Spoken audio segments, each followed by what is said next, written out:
Pack, Nikki here, and this is your gut check exercise of the week. This week I'm going to do a stretch instead of an exercise because I've had a lot of people asking me about their hip flexors, all right? Firstly, whether we just exercise regularly or if we play a sport like roller derby, soccer, if we're a runner, etc., our hip flexors tend to get tight. Now, what happens when our hip flexors get tight is you might notice lower back pain and less hip mobility, okay?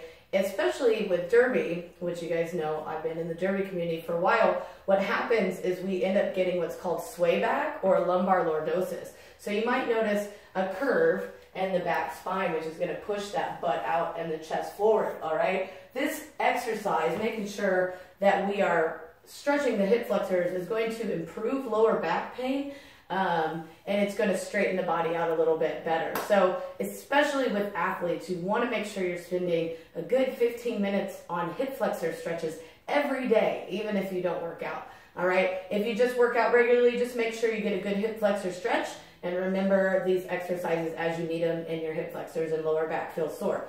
All right. So let's firstly go over just a regular hip flexor stretch. That way you can improve it and get more out of it. All right. So from the side, what I normally see people do is basically this. What you can do to be better is not only is that knee over the toe, we want it to pass that toe. All right, we want to drive the body as far forward as we can until that back leg feels that, we want to feel that stretch as deep as possible. Instead of letting the arm just hang forward, I want you to reach as high as you can to the sky, feeling that stretch down the body. And then once we get here, I want you to bend backwards about an inch or so. All right, this is going to deepen the stretch in the hip flexor, and it's also going to give you a little stretch in the core. All right, so that's as deep as you can go with the regular hip flexor stretch. Now, for those of you derby girls or anyone else that have been asking me lately for an advanced hip flexor stretch, this is something that I got from a PT when my hip flexors were pretty sore from playing derby for so many years.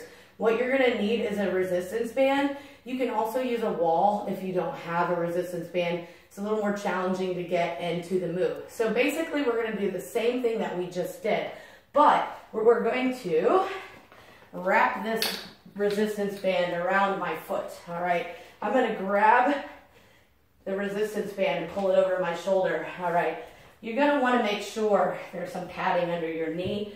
All right, so it's going to maybe like roll your yoga mat in two.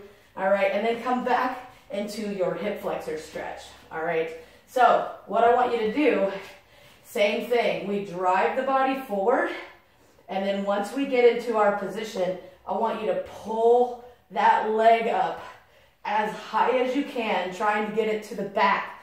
It's going to hurt, all right? Once we do this, drive the body forward and really push that knee forward. And I want you to hold it here for about a minute, okay? It's gonna burn, but if you can do this every day, all right, it's gonna make a difference in hip mobility and lower back pain. It's gonna help out a lot, okay? So it hurts, it burns, but do it. It will make a difference, all right? Both sides. Again, if you don't have a resistance band, you can use a wall to help keep that foot up. It's kind of challenging to get up in that position, but it works, all right? So take care of yourself. Take care of your hip flexors, all right? I'm Nikki. This is your helpful stretch of the week, all right? And I'll see you next time.